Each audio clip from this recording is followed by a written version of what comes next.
नमस्कार विद्यार्थी मित्रांनो, मी हेमराज चारोशीकर तुमचं एऑनआयच्या ऑनलाईन प्लॅटफॉर्म स्वागत करतोय। काही सायन्सचे जे आपण व्हिडिओज रेकॉर्ड केलेले आहेत ते कदाचित तुम्ही बघितलेले असतील आणि तसंच आज अजून एक आणि फार इम्पॉर्टंट असा एक व्हिडिओ आज आपण घेणार आहोत। तो आहे काय तर टायटल किंवा थंबनेल तुम्ही बघितलं असणार की ॲनिमल किंगडम। आणि दरवर्षी आयोगाद्वारे एमपीएससी द्वारे ग्रुप बी ग्रुप सी संयुक्त पूर्व परीक्षा किंवा मग राज्यसेवेची परीक्षा असेल त्यामध्ये सुद्धा दरवर्षी प्रश्न असतात है ना। आणि त्यामध्ये पण ज्यांनी कोणी अटेम्प्ट दिला असेल किंवा ज्यांना अनुभव आहे त्यांना कदाचित हे माहित असेल की दरवेळेस नवीन काहीतरी एक्झाम्पल विचारला जातो। म्हणजे थेरॉटिकल प्रश्न तर असतातच, पण प्रत्येक वेळेस काय तर कुठल्या तरी एखाद्या फायलमचा किंवा क्लासचा किंवा ऑर्डरचा कुठला तरी एक नवीन एक्झाम्पल विचारला जातो। तर आज बऱ्यापैकी हा जो प्रॉब्लेम आहे हा मी इथं सॉल्व्ह करण्याचा प्रयत्न करतोय। टॉपिक कोणता घेतोय परत सांगतोय।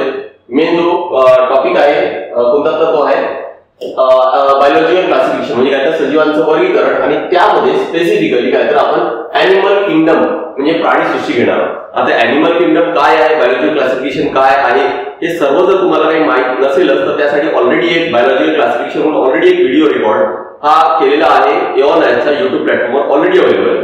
ठीक आहे, जर तुम्हाला याबद्दलचे म्हणजे बायोलॉजिकल क्लासिफिकेशन सजीवांचं पूर्ण जे वर्गीकरण आहे त्याची माहिती हवी असेल तर त्यासाठी तुम्हाला हे सगळे टॉपिक वाचते, पण स्पेसिफिकली जर तुम्हाला त्यामध्ये ॲनिमल किंगडमचाच अभ्यास करायचा असेल तर मग आहे कोणते तर हे दोन टॉपिक आहेत, फार इम्पॉर्टंट आहे।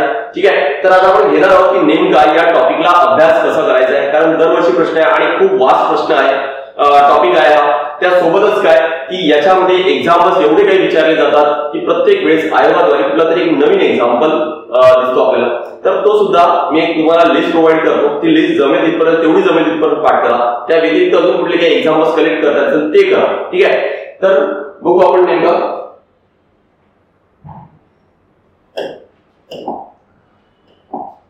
बघा। सगळ्यात आधी एक थोडक्यात मी तुम्हाला सांगू देतो की बायोलॉजी आधी आपण प्रिव्हियस इयर क्वेश्चन बघू की नेमके आयोगाने कसे विचारले। बघा, वर्गीकरण तत्वानुसार कोणते वर्गीकरण योग्य आहे याचा अर्थ काय की प्रत्येक ऑप्शन मध्ये आपल्याला काही प्राण्यांची नावं दिलेली आहेत आणि ते कोणत्या एखाद्या पर्यायामध्ये सगळे जे प्राणी आहेत ते एका गटामध्ये आहे असा कोणता योग्य गट आहे तो असं यामध्ये विचारलाय। ठीक आहे, नेक्स्ट बघा, म्हणजे यामध्ये क्लिअर लक्षात येते आपल्याला की सगळे काय तर एक्झाम्पल्स आहेत तुम्हाला सगळे माहितच असायला पाहिजे।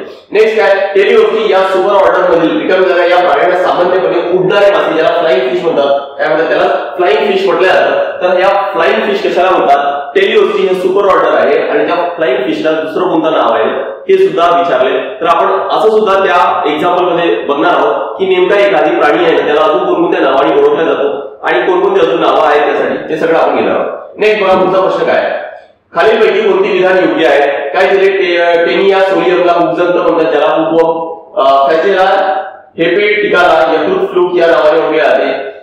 अँकालोस्टोमा ड्युडेनलला टेपवर्म असेही म्हटले जाते आणि नेरिस चिल्का एनेसिसला सामान्यतः चिंदी जंत असं म्हटले जातं। तर हे सुद्धा आपण बघणार आहोत की नेमकं कोणतं बरोबर आहे यामध्ये। ठीक आहे, तोच प्रश्न इथं इंग्लिश मध्ये दिलेला आहे।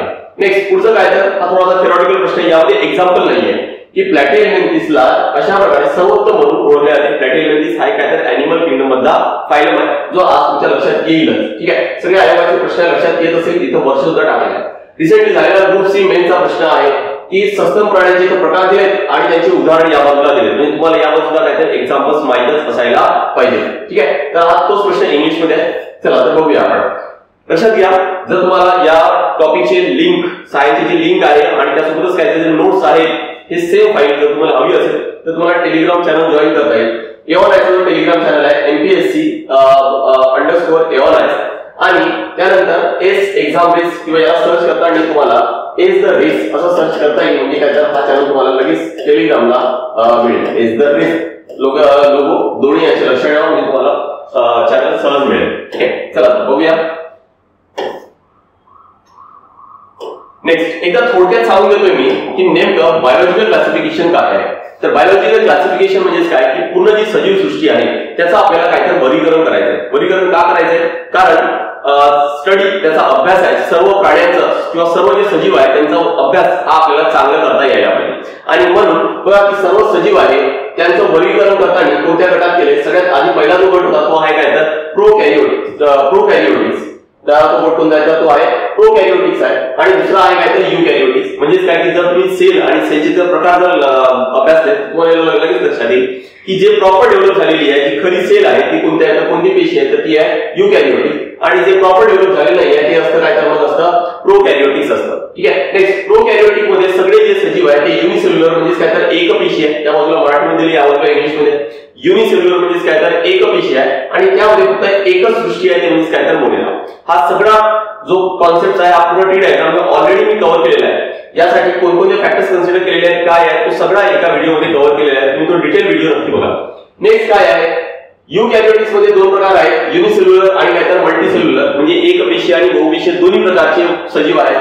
युनिसेल्युलर मध्ये एकच सृष्टी आहे ते म्हणजेच काय तर प्रोटिस्टा म्हणजेच काय तर किंगडम सृष्टी कोणती तर प्रोटिस्टा मराठीमध्ये सुद्धा प्रोटिस्टाच आहे. पण मल्टीसेल्युलर मध्ये आपल्याला तीन पाहायला मिळतात. फंगी त्याला मराठीमध्ये कवके म्हणतात. प्लॅन्टे म्हणजे काय त्याला वनस्पती म्हणू आपण. आणि त्यानंतर काय तर ॲनिमलिया म्हणजेच काय तर प्राणी सृष्टी. तर यापैकी आपण परत एक सांगतो की हा सगळं क्लासिफिकेशन घेतलंय यासोबतच हा जो प्लांट किंगडम आहे वनस्पती सृष्टी आहे ते सुद्धा मी पूर्ण डिटेल कव्हर केलेला आहे. ठीक आहे. आता आपण घेणार काय तर ॲनिमलिया ही सृष्टी घेणार आहोत. ठीक आहे. तर या ॲनिमलियाचा जर आपल्याला प्रॉपर अजून अभ्यास करायचा असेल तर काय करता येईल याचा परत आपल्याला छान वर्गीकरण केलं की चांगलं वर्गीकरण आहे की प्रत्येकाचे मग कोणत्या वर्गीकरणामध्ये काय काय असणार आहे त्याचे कोणते एक्झाम्पल्स आहेत हे सगळं काय तर आपल्याला अभ्यास करता येईल.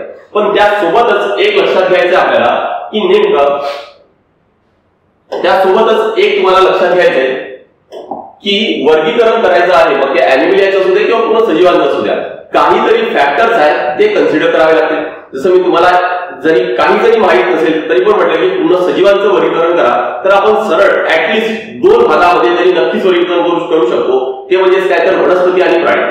असं का करू शकतो कारण आपल्याला माहिती आहे की वनस्पतींकडे काय वेगळं आहे आणि जे प्राण्यांमध्ये नाही किंवा जे प्राण्यांमध्ये ते वनस्पतींमध्ये नाही. जसं वनस्पती फोटोसिंथेसिस करू शकतात प्रकाश संश्लेषण करू शकतात तर ते प्राणी काय करू शकतात. वनस्पती एकाच ठिकाणी आहे प्राणी एका दुसऱ्या ठिकाणी जातात त्यामुळे त्यांना ऊर्जेची गरज जास्त असते. वनस्पतींना कंपॅरेटिव्हली मग ऊर्जेची गरज कमी असते बरोबर ना. तर अशा पद्धतीने काय तर आपण सहज हे जे फॅक्टर्स आहेत ते कन्सिडर करू हे वनस्पती आहेत आणि हे प्राणी आहेत असं आपल्याला म्हणते. मग तसंच त्या प्राण्यांमध्ये परत आपण जर काही फॅक्टर्स जर कन्सिडर केले तर मग आपल्याला परत काय करता येईल तर परत अजून चांगलं वर्गीकरण करता येईल. म्हणजे अजून चांगलं आपल्याला ॲनिमलचा चांगलं स्टडी करता येईल. आणि जो परत म्हणजे आपण हे जे किंगडम घेतलेले आहे यामध्ये जर आपण परत जर वर्गीकरण केलं तर त्याला म्हणतात काय तर फायलम म्हटलं जातं. त्याला संघ म्हणतात मराठीमध्ये. तर हे फायलम कोणकोणते आहेत ते समजून घ्यायचे आपल्याला आणि त्यासोबतच काय तर मग त्यांचे एक्झाम्पल्स. पण त्या आधी समजून घेऊ की या ॲनिमल किंगडमचे जे गट केलेले आहेत फायलम तयार केले त्यासाठी कोणते फॅक्टर्स इम्पॉर्टंट आहेत ते आधी आपण समजून घेऊ. बघा सगळ्यात आधी बघा आधारभूत मुद्दे म्हणजे काय तर क्रायटेरिया नेमकं काय आहे ते आहे इथे दिलेलं आहे. पहिला आहे ते काय तर grades of organisation. Grades of organisation म्हणजे काय तर रचनात्मक घटक हा पहिला मुद्दा आहे. त्यामध्ये पहिला तो काय तर प्रोटोप्लाझ्मिक ग्रेड म्हणजे काय तर जीवद्रव्य स्तर. ज्याने कोणी थोडंफार बायोलॉजी सुरुवात जरी केलं असेल तरी पण थोडंफार आयडिया असते की जे पूर्ण सजीव सृष्टी आहे ही कशापासून तयार झाली आहे तर पूर्ण सेल पासून तयार झाली. पण प्रत्येक सजीवाचं शरीर हा सेल पासून तयार झालाय पण नेमकं त्यांचं फंक्शनिंग कसं आहे तो प्रत्येकाचं वेगवेगळं आहे. जसं अमिबा जर बघितलं तर अमिबामध्ये फक्त एकच सेल आहे ज्याला आपण युनिसेल्युलर म्हणतो. ज्याला आपण काय तर युनिसेल्युलर म्हणत असतो युनिसेल्युलर म्हणतो बरोबर का कारण ते एकाच पेशीपासून तयार झाले. पण अजून काही असे प्राणी किंवा असे सजीव आहेत ज्यांच्यामध्ये काय तर एक पेक्षा जास्त पेशी आहे मग त्यांचं शरीर आहे हा थोडं वेगळं काम करत असेल. आपल्या शरीरामध्ये काय झालंय तर आपल्या शरीरामध्ये हे सेल काही एकत्र येऊन टिश्यू तयार झाले ज्याला ऊती म्हणतात. ऊती म्हणजे टिश्यू एकत्र येऊन काय तर आपल्या शरीरामध्ये ऑर्गन सुद्धा आहे आणि ऑर्गन सुद्धा एकत्र येऊन काय तर ऑर्गन सिस्टम्स एकत्र काम करत आहेत म्हणजे अवयव संस्था काम करत आहेत आणि अशा पद्धतीने आपलं पूर्ण शरीर आहे तो काम करतं. जसं फॉर एक्झाम्पल बघा की रेस्पिरेटरी सिस्टम म्हणजे श्वसन संस्था आपली पूर्ण वेगळी आहे. ब्लड सर्क्युलेटरी सिस्टम आपली ती वेगळी आहे. Digestive system acidity system coordination आहे रिप्रोडक्शन आहे ह्या प्रत्येक सिस्टम्स आहेत ह्या वेगवेगळ्या. स्केलेटल सिस्टम आहे ह्या प्रत्येक सिस्टम्स आहेत त्या वेगवेगळ्या आहेत बरोबर. आणि ह्या सिस्टम्स एक वेगळं काम करतोय आणि म्हणून काय तर पूर्ण शरीर आपलं काम करतं. पण तेच आपण जर अमिबासोबत कम्पेअर केलं त्यामध्ये तर एकच पेशी आहे मग त्याचं शरीर कसं काम करत असेल कारण सजीव आहे म्हणजेच काय तर त्यामध्ये मेटाबॉलिझम तर होणार आहे चयापचय तर होणार आहे काहीतरी आतमध्ये येणार आहे अन्न आहे किंवा बाकीचे कोणते काही पदार्थ आहेत आणि काहीतरी पदार्थ रिॲक्शन झाल्यानंतर बाहेर टाकावा लागणार आहे ज्याला आपण वेस्ट प्रोडक्ट म्हणतो. तर मग अशा वेळेस अमिबा हा जर सजीव आहे तर त्याच्यामध्ये सुद्धा ह्या गोष्टी होणारच आहे, बरोबर. आणि म्हणून बघा की काही प्राणी काय तर काही सजीव कसे आहेत तर ते प्रोटोप्लाझ्मिक आहे, म्हणजे ज्याच्यामध्ये कसे आहेत तर ते फक्त एकपेशीय आहेत, यामध्ये काय तर एकपेशीय आहे. त्यानंतरचा आहे काय तर सेल्युलर ग्रेड ऑर्गनायझेशन, ज्याला पेशी स्तर म्हणतात. म्हणजेच काय की हे असे सजीव असणार आहेत, असे प्राणी असणार आहेत ज्याच्यामध्ये एक कुठली तरी पेशी हे डायजेशनचं काम करेल, दुसरी कुठली तरी पेशी हे एक्सक्रेशनचं काम करेल, तिसरी कुठली तरी पेशी हा रेस्पिरेशनचं काम करेल. असं काय तर त्यांचं पूर्ण शरीर आहे ते काम करणार आहे. हे कोणामध्ये सापडेल तर ऑब्व्हियस आहे की फक्त एक पेशी म्हटलं की हा एकच आहे, त्यानंतर बाकी सगळे बहुपेशी आहेत. बहुपेशीय प्राण्यांमध्ये जर अनेक पेशी असूनही ऊती तयार झालेल्या नाहीयेत, आणि यामध्ये काय तर फक्त ज्या पेशी आहेत, सेल आहेत, तेच काय तर फक्त काम करतात. तर अशा वेळेस काय त्याला आपण सेल्युलर ग्रेड ऑर्गनायझेशन म्हणतो. नेक्स्ट पुढचा जो प्रकार आहे तो काय तर सेल टिश्यू ग्रेड ऑर्गनायझेशन, म्हणजे पेशी ऊती स्तर संघटन आहे. यामध्ये बघा की ऊती स्तर संघटन काही ठिकाणी तुम्हाला सेल टिश्यू ग्रेड ऑर्गनायझेशन किंवा फक्त तुम्हाला टिश्यू ग्रेड ऑर्गनायझेशन असं नाव मिळेल. तर यावरून एक लक्षात ठेवायचं आहे की दोन्ही पण एकच आहे. मग यामध्ये यांचं शरीर कसं काम करणार आहे तर काही पेशी एकत्र येऊन ऊती तयार झाल्या आणि ते ऊती काय तर काम करतायत म्हणून है ना. जसं आपल्या शरीरामध्ये शेवटी आपल्याला काय तर ऑर्गन सिस्टम तयार झालेलं आहे, बरोबर. तर यांच्या शरीरामध्ये ना ऑर्गन आहे ना ऑर्गन सिस्टम आहे, काय तर फक्त टिश्यू आहे, ते टिश्यूज काय तर काम करतात. त्यानंतरचा पुढचा जो प्रकार आहे तो काय तर त्याचा पुढचा बघा ऊती अवयव स्तर संघटन, म्हणजे टिश्यू ऑर्गन ग्रेड ऑर्गनायझेशन आहे. मग आता याच्यामध्ये काय असणार तर काही ऊती एकत्र येऊन काय तर ठराविक अवयव आहेत, ते अवयव तयार झालेले आहेत. आणि त्यानंतर सगळ्यात शेवटचं म्हणजे काय तर अवयव स्तर संघटन, म्हणजे काय तर ऑर्गन सिस्टम ग्रेड ऑर्गनायझेशन. यामध्ये नेमकं काय असणार आहे तर विशिष्ट कार्यासाठी अनेक असे अवयव एकत्र येऊन काय तयार करणार तर अवयव संस्था तयार करणार आहे. जसं बघा की आपलं डायजेस्टिव्ह सिस्टम जी पचन संस्था ती कशी काम करते. तोंडापासून सुरुवात होते, ज्यामध्ये तोंडामध्ये जीभ आहे, दात आहे आणि काय तर काही सलायवरी ग्लँड्स आहेत. त्यानंतर या भागामध्ये लॅरिंक्स भाग असतो, पुढे इसोफेगस असतो ज्याला फूड पाईप सुद्धा म्हणतो आपण, आणि त्यानंतर मग काय तर ॲब्डोमेन किंवा स्टमक पोट आहे. त्याच्या पुढे मग आहे काय तर इंटेस्टाईन, स्मॉल इंटेस्टाईन आणि काय तर लार्ज इंटेस्टाईन, म्हणजे छोटी आतडे आणि मोठी आतडे. असं सगळं मिळून काय तर एक पूर्ण डायजेस्टिव्ह सिस्टम आहे तो काम करत असतो, राईट. म्हणजेच काय की पूर्ण हे सगळे एकत्र आहेत, हे सगळे जे आहेत ते काय तर हे अवयव आहेत, ऑर्गन सिस्टम आहे, आणि ते एकत्र आल्यानंतर काहीतरी एक ऑर्गन सिस्टम तयार झाले. तर आपलं शरीर कसं काम करतो, हा ऑर्गन सिस्टम ग्रेड ऑर्गनायझेशन आहे. आपलं शरीर कसं आहे तर अवयव संस्था संघटन आहे. तर या पद्धतीने 5 प्रकार पडतात. यांना सगळं मिळून काय म्हणतात ग्रेड्स ऑफ ऑर्गनायझेशन, नेमकं त्यांचं शरीर कसं काम करत आहे. ठीक आहे. नेक्स्ट बघा याच्या पुढे नेक्स्ट पुढचा क्रायटेरिया तो नेमका कोणता आहे. पहिला ग्रेड्स ऑफ ऑर्गनायझेशन झाल्यानंतर मग आहे कोणता तर क्रायटेरिया आहे म्हणजे काय तर बॉडी सिमेट्री, की एखाद्या प्राण्याचं शरीर हा सिमेट्रिक आहे की नाहीये, सममित आहे की नाही. सिमेट्रिक म्हणजे काय, जसं आपलं शरीर जर बघितलं मधून जर एक सरळ लाईन टाकली ज्याला आपण ऍक्सिस म्हणू, अक्ष म्हणू, तो जर ऍक्सिस जर टाकला तर 2 भाग सहज वेगवेगळे मिळतात, 2 भाग काय तर सहज वेगळे मिळतात. आणि असं जर मिळत असेल बघा या ठिकाणी इथं बकऱ्याचा जो चिन्ह दिलेला आहे त्याला जरी बघितलं आपण क्लिअरली लक्षात येते की त्याचे पण काय तर 2 भाग सहज करता येतात, पण त्यासाठी आपल्याला एकच ऍक्सिस आहे. जसं आपल्या ह्युमन मध्ये सुद्धा काय तर एकच ऍक्सिस आहे. या ऍक्सिसच्या व्यतिरिक्त दुसरी कोणतीही ऍक्सिस टाकून बघा 2 तुम्हाला सारखे भाग मिळणार नाही आहे, बरोबर. आणि जर असं असेल 2 भाग सारखे भाग मिळत आहेत त्यामुळे याला म्हणतात काय तर बायलॅटरल सिमेट्री म्हणतात, द्विपार्श्व सममित म्हटलं जातं, द्विपार्श्व सममित म्हणतात. नेक्स्ट काय तर जर सपोज एक पेक्षा जास्त ऍक्सिस टाकून जर आपल्याला 2 सारखे भाग मिळत असतील, एक पेक्षा जास्त ऍक्सिस, एक पेक्षा जास्त अक्ष, तर मग अशा वेळेस त्याला काय म्हणतात रॅडियल सिमेट्री, म्हणजे अरीय सममिती म्हटलं जातं, रॅडियल सिमेट्री. आणि जर असं जर होतच नसेल, जसं हा या ठिकाणी एक एक्झाम्पल दिलेला आहे, हा एक स्पंजचा म्हणजे जो पोरिफेरा फायलम आहे त्याचा एक्झाम्पल आहे. तर याच्यामध्ये जर आपण बघितलं तर याचे कोणत्याही बाजूने तुम्ही कसंही कट करा याचे तुम्हाला सारखे भाग मिळत नाही, आणि म्हणून मग त्याला काय म्हणतात तर असिमेट्रिकल बॉडी म्हणतात, असममित शरीर म्हटल्या जातं. ठीक आहे. तर हा दुसरा मुद्दा होता की त्या सजीवांचं शरीर हा सिमेट्रिक आहे की नाहीये. सजीवांचं म्हणण्यापेक्षा पण इथं आपण हे म्हणतो की त्या प्राण्यांचं शरीर है ना, त्या प्राण्यांचं शरीर हा सिमेट्रिक आहे की नाही आहे हे काय तर ते सुद्धा काय तर इथं कन्सिडर केलं. नेक्स्ट पुढचा जो मुद्दा आहे तो काय तर जर्मिनल लेअर्स. जर्मिनल लेअर्स, आता जर्मिनल लेअर्स म्हणजे काय की एखाद्या प्राण्याचं शरीर गर्भामध्ये असतं आणि तो कसं वाढ झालेली आहे त्याची. कारण गर्भामध्ये असताना जसं बघा की आपल्या शरीरामध्ये काय होतं, ज्यावेळेस ह्युमनचं रिप्रोडक्शन होतं त्यावेळेस काय होतं की स्पर्म आणि एग एकत्र येतात, एक झायगोट म्हणजे एक सिंगल सेल तयार होतो, आणि तो सेल काय तर मग वाढत जातो म्हणजे काय की त्याचे 2 होतील, 4 होतील, 5 होतील, आणि काय तर असे जे सेल्स आहेत त्याचा गोळा तयार होतो. आणि मग यासोबतच काय होतं की या सेलचे काही लेयर्स एकावर एक तयार होत असतात, काही लेयर्स एकावर एक तयार होतात. किती लेयर्स तयार होतील, एक तर 2 होतील किंवा 3 होतील. काही प्राण्यांमध्ये 2 होतात, काही प्राण्यांमध्ये काय होतात तर 3 होतात. आता 2 लेअर होत असेल तर त्याला नाव काय तर लक्षात ठेवायचंय डिप्लोब्लास्टिक. जर 3 लेअर्स असतील त्याला नाव काय तर त्याला म्हणतात काय तर ट्रिप्लोब्लास्टिक म्हटले जातात. तर अशा पद्धतीचे काय तर 2 वेगवेगळ्या प्रकारचे प्राणी असतात आणि हा सुद्धा मुद्दा काय तर इथं कन्सिडर केले. ठीक आहे. आणि मग या प्रत्येक लेअर पासूनच काय तर आपले जे ऑर्गन्स आहेत ते तयार होतात. आपल्या शरीरामध्ये ऑब्वियस आहे 3 लेअर तयार होतात. आता 3 लेअर जर तयार होत आहेत तर मग सगळ्यात आतमधल्या लेअर पासून जे रेड कलरची दिसत आहे सगळ्यात आतमधल्या लेअर पासून काय तर सगळ्यात आतमधले जे ऑर्गन्स आहेत आपल्या इंटरनल ऑर्गन्स ते तयार होतात. बाहेरच्या ह्याच्यापासून काय तर सगळ्यात बाहेरचे जे ऑर्गन्स आहेत ते तयार होतील आणि मधल्या लेअर पासून काय तर मधले ऑर्गन्स तयार होणार आहेत. बरोबर. तर एवढं लक्षात ठेवायचं की आपलं बॉडी कशी आहे तर ही ट्रिप्लोब्लास्टिक आहे आणि दुसरा एक प्रकार कोणता तर डिप्लोब्लास्टिक. तर असे 2 प्रकार सुद्धा काय तर इथं कन्सिडर केलेले आहेत ज्याला जर्मिनल लेअर्स म्हणतात. कोणकोणते 2 प्रकार तर इथं डिप्लोब्लास्टिक आणि ट्रिप्लोब्लास्टिक. पण त्यासोबत एक लक्षात ठेवायचे की जर बाहेरची लेअर आहे त्याला म्हणतात काय तर एक्टोडर्म किंवा बहिर्जनन तर म्हटलं जातं. एक्टोडर्म किंवा बहिर्जनन. आणि आतमध्ये जी लेअर आहे तिला म्हणतात काय तर एंडोडर्म किंवा अंतर्जनन. आणि जसं यामध्ये तिसरी लेअर पण आहे त्याला म्हणतात काय तर मग मेसोडर्म मध्यस्तर म्हटल्या जातं. आणि यामध्ये जी मधली लेअर आहे ही कशी आहे तर ही आहे नॉन लिव्हिंग मृत अजैविक स्तर आहे. नॉन लिव्हिंग आहे. तर या 3 लेअरचे नाव लक्षात ठेवायचे. आता बघा पुढचा जो मुद्दा आहे ना पुढचा जो क्रायटेरिया आहे हा सिमिलर आहे याच्यासोबतच. जर 3 लेअर असतील ट्रिप्लोब्लास्टिक असतील तर त्यासोबत अजून एक लक्षात ठेवायचंय तुम्हाला की त्यासोबतच अजून काय असतं तर जर 3 लेअर असेल तर त्यामध्ये बॉडी कॅव्हिटी सुद्धा असते. काय असते तर बॉडी कॅव्हिटी सुद्धा असते. म्हणजेच काय की आपल्या शरीरामध्ये किंवा या लेअर्स मध्ये काय असतात तर काही त्या ठिकाणी कॅव्हिटी म्हणजे काय तर गॅप है ना. ज्याला मराठीमध्ये वर्ड काय यूज केले तर देहगुहा यूज केले.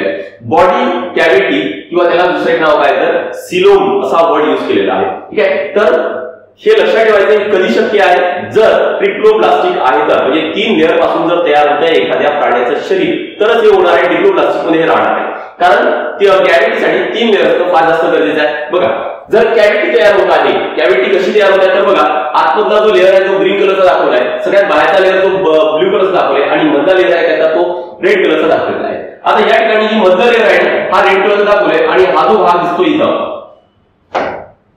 हा या ठिकाणी हा जो भाग तुम्हाला दिसत आहे ही काय झाली तर ही झाली काय तर सिलोम किंवा त्याला काय तर कॅव्हिटी म्हटलं.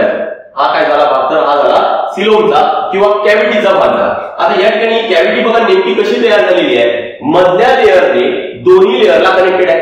आतमधल्या लेअरला म्हणजे या ग्रीन पोर्शनला पण रेड पोर्शन कनेक्टेड आहे आणि बाहेरचा जो ब्ल्यू दिसतोय ना त्याला सुद्धा काय तर तो कनेक्टेड आहे. आणि अशा पद्धतीने तयार होऊन अशी जर कॅव्हिटी तयार होत असेल तर मग त्या कॅव्हिटीला काय म्हणतात त्याला म्हणतात काय तर युसिलोमेट. त्याला काय म्हणतात तर युसिलोमेट. मराठीमध्ये त्यासाठी वर्ड काय तर सत्य देहगुहा असणारे प्राणी. युसिलोमेट सत्य देहगुहा असणारे प्राणी. बरोबर. पण जर या पद्धतीची नसेल दुसरी कोणत्याही प्रकारची असेल मग नेमकी अशी तयार झालेली नाहीये पण दुसऱ्या कोणत्याही प्रकारची झाली आहे. जसे या ठिकाणी बघा की ही जी रेड जो पोर्शन आहे किंवा मधली जी लेअर आहे ती या आतमधल्या लेअरला कनेक्टेडच नाहीये आणि हे या ठिकाणी बघा की या ठिकाणी काय झालं तर हे इथं मधली जी लेअर आहे हे या ठिकाणी काय झालं तर ज्याचं कॅव्हिटी आहे ती तयार झालेली आहे.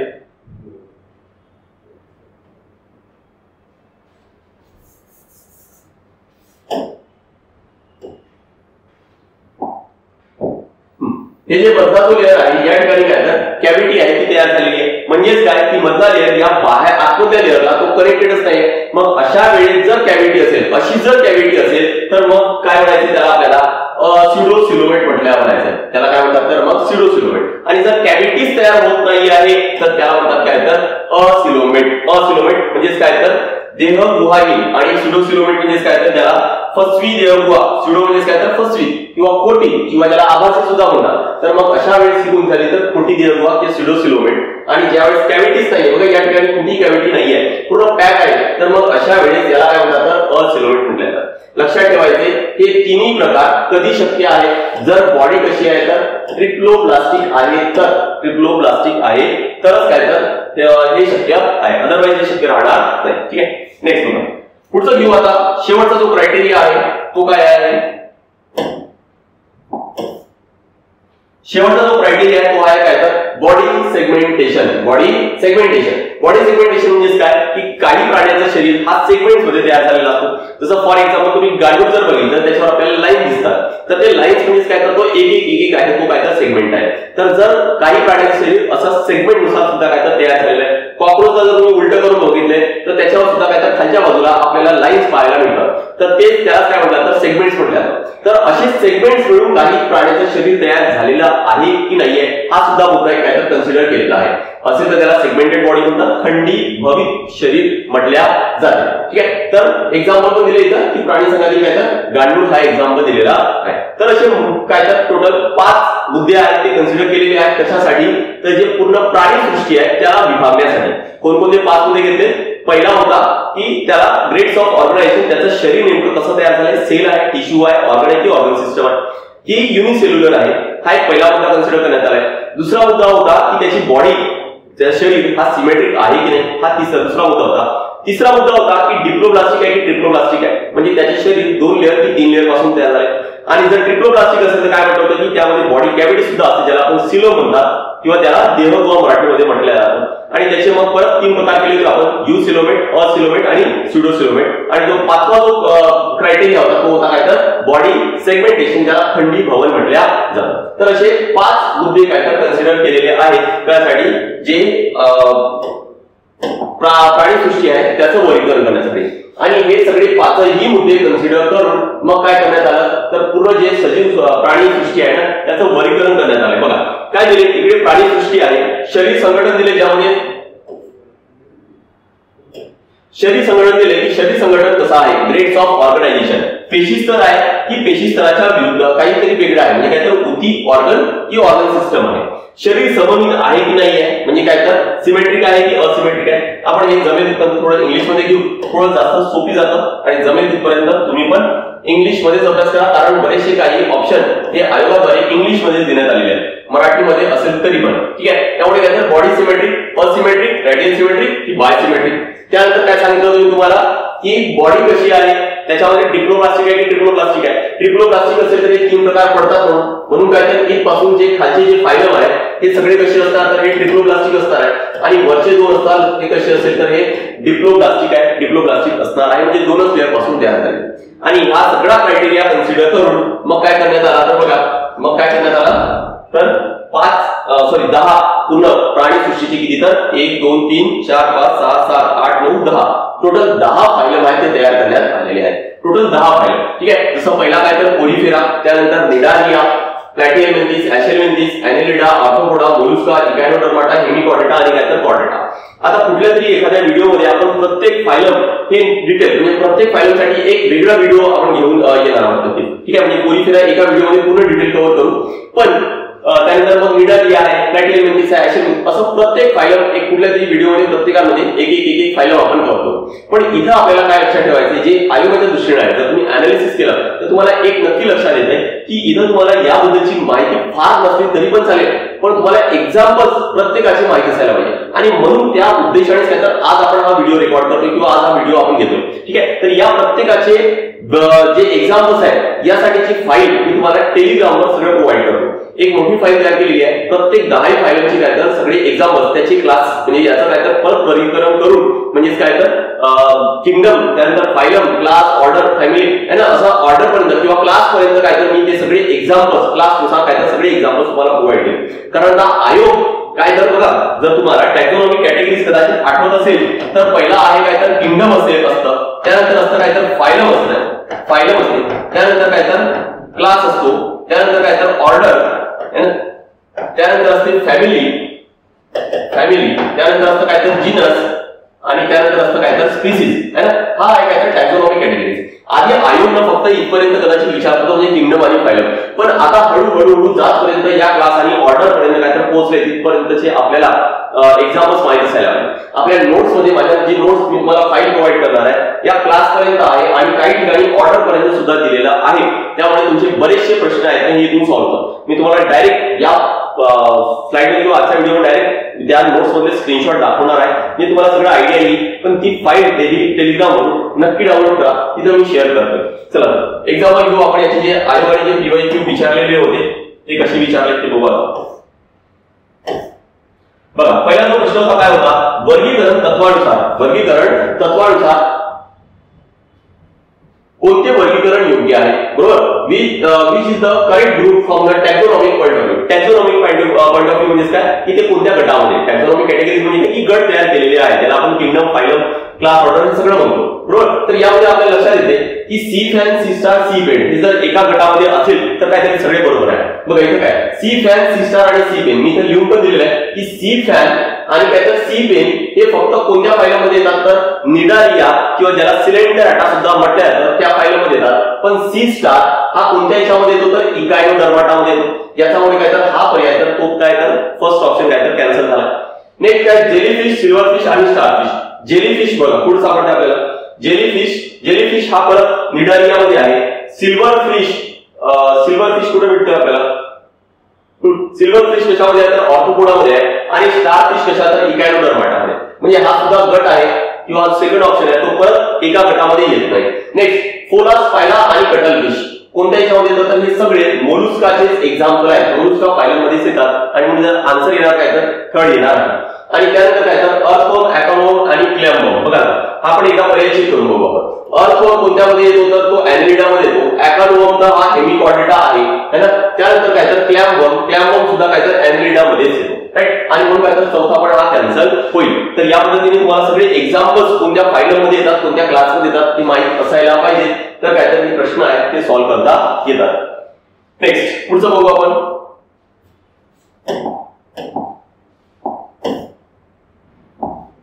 नेक्स्ट टेलिओस्टी या सुपर ऑर्डर मधील रिकाम्या जागा या प्राण्यांना सामान्यपणे उडणारे मासे असे म्हणतात. In a super order teleostei blank animals are commonly called as flying fishes. Flying fishes कशाला म्हणतात तर बघा इथे लिहून दिलेलं आहे. क्लास आहे ऑस्टिओसाइट्स आणि त्यामध्ये फ्लाइंग फिश त्याला सुद्धा काय म्हटलं जातं तर एक्झोसिटस म्हटलं जातं. एक्झोसिटस. आता हा स्क्रीनशॉट हा नोट्स मधला आहे माझ्या नोट्स मधला जी फाईल तुम्हाला आता सांगितलं की टेलिग्रामला शेअर करा त्यामधला स्क्रीनशॉट आहे. त्यामुळे फ्लाइंग फिशला काय म्हणतात एक्झोसिटस. बघा हे जे नाव आहे आणि त्यांना जे दुसरे नाव आहे ते इथे लिहिले जे आपण जनरली जे आपण यूज करतो ते नाव मी इथे या ठिकाणी लिहिलेले आहे. जसं आपल्याला माहिती आहे की फिश माशाचा एक प्रकार म्हणजे तो रोहू आहे म्हणून. हा कदाचित बऱ्याच विद्यार्थ्यांना माहिती आहे रोहू मासा आहे ना. त्याला ऍक्च्युअली नाव काय त्याचं तर लॅबिओ रोहिता हा नाव आहे, बरोबर ना. आणि आपण त्याला या नावाने ओळखतो. त्यामुळे जे व्यवहारातले नाव आहे ते या बाजूला लिहिले आणि जे बायोलॉजिकल किंवा जे थोडेसे टेक्निकल नाव आहे ते या बाजूला लिहिलेले आहेत. या प्रश्नाचा आन्सर येणार काय तर एक्झोसिटस येणार आहे.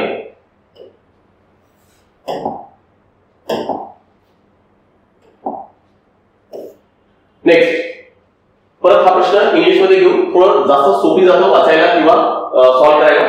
बघा which of the following statements is given below is or are correct. Taenia solium is called bookworm. Fasciola hepatica is commonly known as liver fluke. Ancylostoma duodenal is also called as tapeworm and Neris chilcarensis is commonly called as ragworm. असे चार statement दिलेले आहेत. परत काय दिले यामध्ये तुम्हाला की त्यांची नावं कोणते आणि कोणत्या नावाने ओळखले जातात यांचंच काय तर ते सेंटेन्स बनवून दिलेले आहेत, बरोबर ना. तर याच्यासाठी सुद्धा मी तुम्हाला काय केले तर एक सगळं बघा पुढच्या स्लाइडवर तुमच्या लक्षात येईल की सगळे जेवढे पण वर्म मेन काय तर यामध्ये बघा वर्म सगळे वर्म आहेत. तर वर्म कोणकोणते आहेत ते आपण पुढच्या स्लाइडमध्ये बघू. बघा कोणकोणते वर्म आपल्याला इथे पाहायला मिळतात. एडी वर्म, फ्लॅट वर्म, टेप वर्म, फिप वर्म, पिन वर्म किंवा ज्याला सीट वर्म, हुक वर्म, फायलेरिया वर्म, गिनी वर्म है ना. त्यानंतर आय वर्म, अजून इथं सँड वर्म, क्लॅम वर्म, रॅग वर्म हे एकाच नाव आहे. अर्थवर्म आहे, युरोपियन अर्थवर्म आहे आणि लार्जेस्ट अर्थवर्म है ना. तर एवढे सारे काय तर वर्मचे काय तर प्रकार इथे दिलेले आहेत आणि हेच इथं आपल्याला विचारले. डायरेक्ट हे सगळे नोट्स जे स्क्रीनशॉट आहेत त्यामुळे सगळे तुम्हाला मिळेल, राईट. पण याचा आन्सर काय आहे ते पण आपण बघून घेऊ. या प्रश्नाचा आन्सर येतं काय तर बघा Taenia solium is also called as hookworm नाही आहे. त्याचा आन्सर येतो काय तर हा टेपवर्म आहे. हा इथं पाहिजे होता आणि हुकवर्म हा इथं पाहिजे होता, बरोबर. म्हणजे टेनिया सोलियमला काय म्हणतात तर टेपवर्म म्हणतात आणि अँसिलोस्टोमा ड्युडेनलला काय म्हणतात तर हुकवर्म म्हटलं जातं. त्यामुळे हे दोन चुकीचे आहेत. तर हे जे दोन आहेत हे दोन बरोबर आहेत. फॅसिओला हेपॅटिकाला काय तर लिव्हर फ्लूक म्हणतात आणि नेरिस चिल्कारेन्सिसला काय तर रॅगवर्म म्हटलं जातं आणि म्हणून आन्सर येतं काय तर बी आणि डी हा योग्य आहे, ठीक आहे. तर हे वर्मची सगळी जी लिस्ट आहे ना इथं तर मी काय तर प्रोव्हाइड केलंय तुम्हाला, पण सगळ्या वर्मची लिस्ट ही तुमच्याकडे रेडी ठेवा कारण कदाचित अजून एखादा प्रश्न असा विचारला जाऊ शकतो, ठीक आहे. चल बघा हे सगळे वर्मची लिस्ट इथे दिलेली आहे. अजून कदाचित एक दोन असतील ते पण कलेक्ट करायचे आहेत. नेक्स्ट पुढचा जो प्रश्न आहे तो काय तर बघा की प्लॅटिहेल्मिंथिस अशा प्रकारे सर्वोत्तम म्हणून वर्णन केले आहे. प्लॅटिहेल्मिंथिसला नेमकं काय म्हटलं जातं म्हणजे हा काय तर थेरॉटिकल प्रश्न आहे. प्लॅटिहेल्मिंथिस हा काय तर एक फायलम आहे. तो फायलम काय तर बघा प्लॅटिहेल्मिंथिस जो आहे ना त्याबद्दलची माहिती आपण इथून काढून घेऊ. बघा प्लॅटिहेल्मिंथिस तिसऱ्या नंबरचा जो फायलम दिसतोय ना आपल्याला इथं तो प्लॅटिहेल्मिंथिस आहे है ना. या प्लॅटिहेल्मिंथिस जर माहिती मला लिहायचं असेल तर प्लॅटिहेल्मिंथिसला काय तर फ्लॅटफॉर्म म्हटलं जातं. हे तुम्हाला त्या नोट्स मध्ये मिळेल.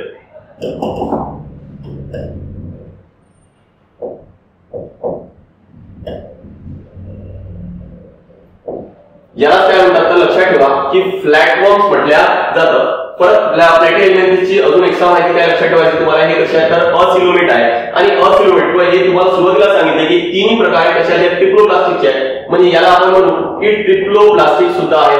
ट्रिप्लोब्लास्टिक सुद्धा आहे आणि कशा आहे तर हे बायलॅटरल सिमेट्रिकल आहे. बघा प्लॅटिहेल्मिंथिस कोणकोणत्या गोष्टी लक्षात 4 पॉइंट्स माहिती झाले तुम्हाला की फ्लॅटफॉर्म आहे, ट्रिप्लोब्लास्टिक आहे, असिलोमेट आहे आणि बायलॅटरल सिमेट्रिक आहे.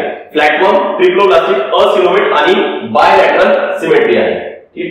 त्यानंतर आता प्रश्न सॉल्व्ह करण्याचा प्रयत्न करू आपण.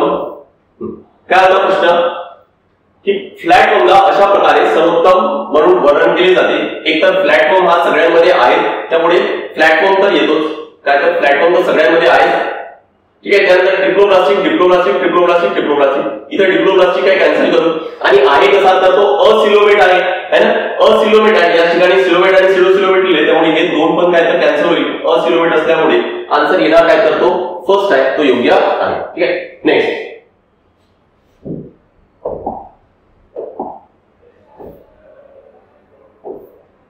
नेक्स्ट आता या वर्षीच ग्रुप सी मेन्स मध्ये जो प्रश्न विचारला होता तो काय होता तर बघा खालील जोड्या जुळवायच्या. एका बाजूला सस्तन प्राणी दिले आणि दुसऱ्या बाजूला काय तर त्याचे उदाहरण दिलेले आहे. थैली असलेले प्राणी जसा कांगारूचा एक्झाम्पल आहे ना ज्याला थैली असते ते थैली असलेले प्राणी याचा एक्झाम्पल काय तर बघा काय लिहिलेलं इथं मी पाउच ॲनिमल ज्याला म्हणतात पाउच ॲनिमल्स किंवा ज्याला मार्सुपियस किंवा मेटाथ्रिया असं म्हटलं किंवा हे काय तर हा एक सब क्लास आहे. तर हे पाउच ॲनिमल्स मध्ये इथं दिसतंय आपल्याला कांगारू आणि कांगारूला काय तर दुसरं नाव आहे मॅक्रोपस. याचा अर्थ काय की थैली असलेले प्राणी कोणते ना तर मॅक्रोपस. म्हणजे ए साठी 2 असायला पाहिजे. ए साठी 2 फक्त पहिलाच ऑप्शन आहे तो लगेच आन्सर मिळाला. पण बाकीचे पण एकदा बघू आपण की बी साठी 4 असायला पाहिजे. मुंग्या खाणारा सस्तन प्राणी कोणता तर बघा पुढे मिळतोय आपल्याला अँड इटर मॅमल म्हणजे कोणता तो मॅलिस आहे. म्हणजे 2 मध्ये मुंग्या खाणारा उडणारा सस्तन प्राणी म्हणजे काय तर फ्लाइंग मॅमल कोणता तर टेरोपस किंवा ज्याला फ्लाइंग फॉक्स म्हणतात. टेरोपस म्हणजे इथं काय येणार तर 4 येणार आहे. 2 मध्ये 4 बरोबर आहे. दात नसलेला प्राणी ज्याला दात नाहीये टूथलेस मॅमल कोणता तर ब्रॅडिपस आहे. टूथलेस दात असलेला प्राणी कोणता तो ब्रॅडिपस आहे. आणि मुंग्या खाणारा प्राणी कोण राहिला तर मग येणार कोणता आता अँटीटर मनीस. मग काय येणार तर मनीस म्हणजे डी मध्ये काय तर 3 येणार. ठीक आहे. तर हे सुद्धा मॅमलचे प्रकार वगैरे त्यांचे एक्झाम्पल सुद्धा हे नोट्स मध्ये तुम्हाला मिळतील. तर या पद्धतीने मित्रांनो आपण सगळे जे प्रश्न होते हे इथं कव्हर केले जे या टॉपिकचे आहेत. या वरून लक्षात घ्या की प्रश्न नेमका याच्यावर कसे विचारले आणि काय सांगतो मी तुम्हाला की दरवर्षी प्रश्न तयार यावर असतो. ॲनिमल किंगडम एक तो थेरॉटिकल असेल पण मॅक्झिमम त्यापैकी काय असतं जास्त काय असतं तर त्याच्यावर एक्झाम्पल्सच विचारले जातात. आणि मग त्याची फाईल तुम्हाला सांगितलं होतं ते डाउनलोड करायला विसरू नका. परत एकदा टेलिग्राम चॅनल सांगतोय कोणता आहे MPSC_AON किंवा मग दुसरा जो टेलिग्राम चॅनल आहे तो काय तर एस एक्झाम बेस सर्च करताना काय करायचं तुम्हाला तर एस द रेस म्हणून सर्च करायचं आहे. एस द रेस सर्च करा म्हणजे तुम्हाला मिळेल. लोगो थोडंसं लक्षात ठेवा दोन्ही पण म्हणजे तुम्हाला लगेच ते मिळेल. तर आज आपण इथंच थांबूया. Thank you very much.